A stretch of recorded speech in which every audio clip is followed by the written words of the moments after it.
एक लोमड़ी 2 दिन से भूखी थी। उसे कहीं भी खाने को कुछ न मिला था। वो शहर के करीब आ गई।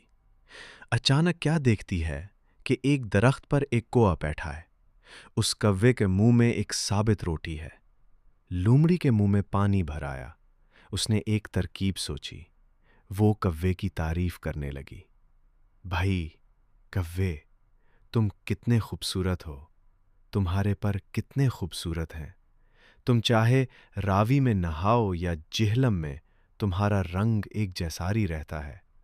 बीच बीच तुम परिंदों के राजा हो। तुम्हारा गाना बहुत मीठा है, बांसुरी से भी बैठा। दिल तुम्हारा गाना सुनने को तरस रहा है। जरा गाना गाकर सुनाओ।